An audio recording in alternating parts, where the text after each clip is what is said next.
débat. L'honorable député de Pierrefonds-Dollard. Merci, Monsieur le Président.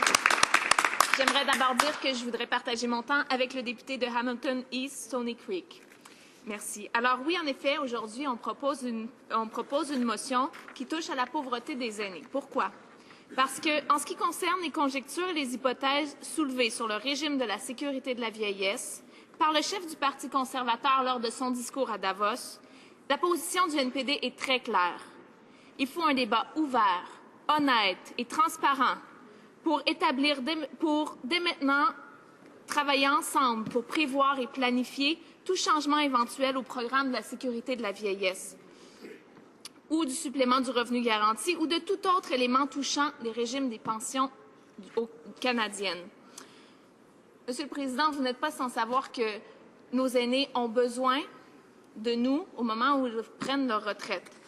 J'aimerais faire un bref survol des régimes de pension qui existent et du filet social aussi qui existe pour les aînés qui sont dans le besoin. D'abord, il y a des gens qui travaillent et qui ont la chance de pouvoir participer à un régime de pension enregistré. Certains concitoyens ont aussi la chance de mettre l'argent dans un REER ou dans tout autre fonds qui leur permettent d'épargner pour la retraite. Et nous sommes très contents que ces gens-là puissent le faire, évidemment. Ensuite, il y a la sécurité de la vieillesse, parce que ensuite, il y a le régime des pensions du Canada. Ce régime est offert à tous les Canadiens et les Canadiennes, leur offre un revenu lorsqu'ils prennent leur retraite. Par contre, le régime de pension du Canada n'est pas toujours suffisant pour assurer que les aînés ne vivent pas dans la pauvreté.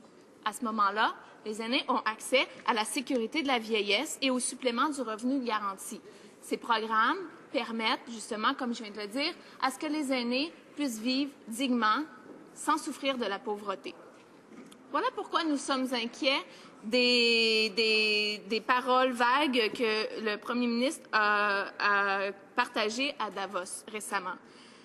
Il y aurait des impacts très grands sur notre société si nous coupions dans la sécurité de la vieillesse ou si nous reculions l'âge d'accès à la sécurité de la vieillesse. Maintenant, si vous me permettez, je vais poursuivre en vous lisant un courriel que j'ai reçu d'un de mes concitoyens récemment, cette semaine même. Should the electoral headlines have read... Si, pendant la campagne électorale, on avait entendu dire que Harper voulait, ou plutôt que le premier ministre voulait supprimer la sécurité de la vieillesse, il n'aurait jamais été élu. Moi, il y a 5 ans, mon budget pour la nourriture était de 700 $ et maintenant, je n'ai que 400 $ pour m'acheter à manger. Je n'ai pas d'assurance privée, d'assurance dentaire, je n'ai pas de REER, aucun régime de pension privé ou d'employeur et j'ai 58 ans. Plus je vieillis, moins j'ai de services et moi, je n'ai certainement pas droit à des allégements fiscaux comme les grandes sociétés. Et là, on me menace de supprimer ma pension de retraite. C'est qu'il est inquiet parce qu'on lui a promis des choses, parce qu'il a travaillé toute sa vie et qu'il voit des services et des programmes coupés. Bien sûr, il aura certainement droit à des revenus quelconques lors de sa retraite. Mais par contre, il peut être inquiet de qu'est-ce que sera sa retraite dans quelques années.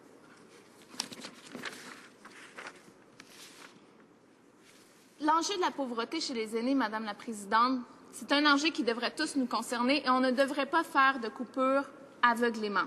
On doit avoir un débat ouvert, on va le faire aujourd'hui. J'espère entendre un peu les intentions de tous les collègues aujourd'hui sur ce sujet. Si, par exemple, on reculait l'âge d'accès à la sécurité de la vieillesse, on affecterait principalement les aînés qui sont le plus vulnérables financièrement. Qu'est-ce que ça peut avoir comme effet? Eh bien, si on regarde la sécurité de la vieillesse comme un programme isolé, oui, il y a quelques effets négatifs qui peuvent survenir et les aînés les plus vulnérables vont en souffrir. Mais regardons un peu la situation dans un aspect plus global.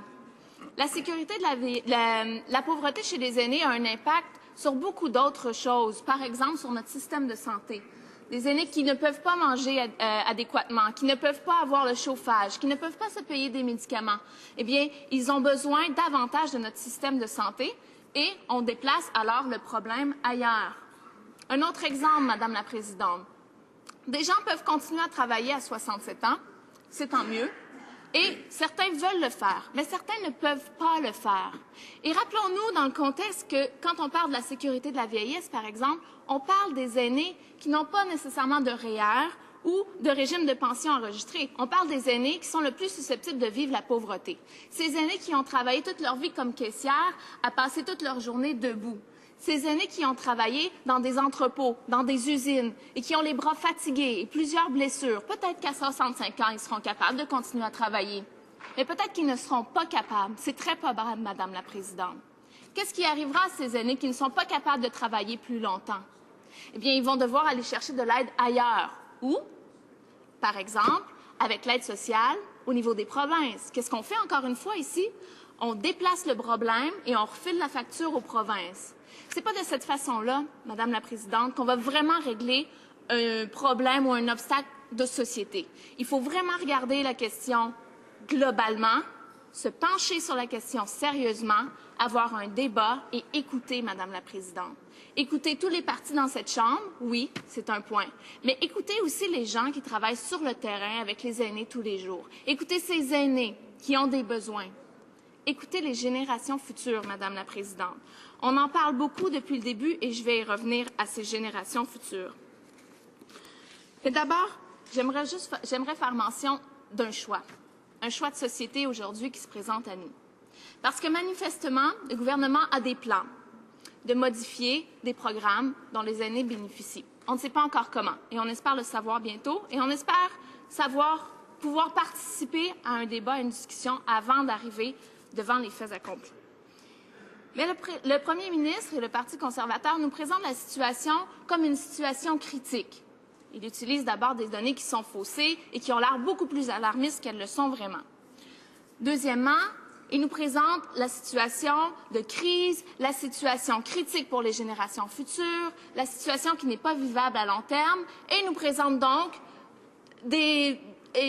donc des coupures comme si c'était la seule solution qui s'offrait à nous. Or, ce n'est pas le cas, Madame la Présidente. Ici, nous avons le choix. Ce n'est pas vrai qu'on est obligé de couper dans les services et dans les programmes. C'est faux. On peut le faire autrement. On a un choix. On a des ressources et on a des alternatives. Par exemple, le NPD dit, premièrement, ouvrons le dialogue et écoutons ce que les gens ont à nous dire, ce que les spécialistes ont à nous dire. Deuxièmement, on dit, pourquoi ne pas, par exemple, bonifier le RPC, le régime de pension du Canada, Madame la Présidente?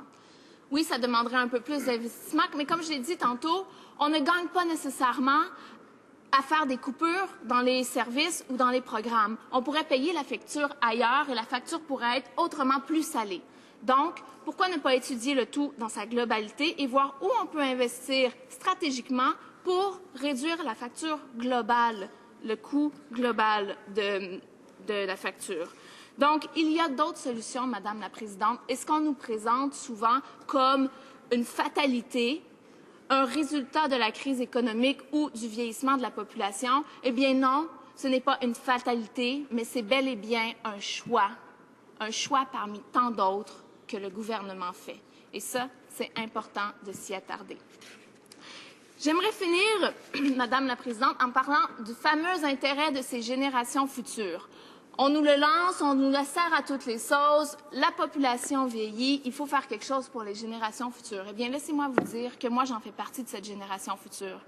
Oui, je n'ai pas l'intention de prendre ma retraite dans quelques mois ou dans quelques années. Ça ne m'affecte pas à court terme qu'on recule, par exemple, l'âge d'accès à la sécurité de la vieillesse.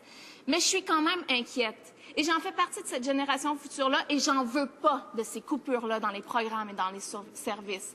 Parce que moi, je crois qu'on a un choix de société à faire aujourd'hui. Est-ce qu'on va encore couper dans les programmes sociaux, dans les services sociaux? Est-ce qu'on va encore augmenter l'inégalité des classes? Eh bien, moi, je dis non. Non, parce que c'est pas le Canada que je veux, c'est pas là-dedans que je veux évoluer. Et puis, en tant que membre de ces générations futures-là, je dis, pensons-y bien, faisons un choix éclairé qui va profiter à tout le monde. Merci, Madame la Présidente. Bravo!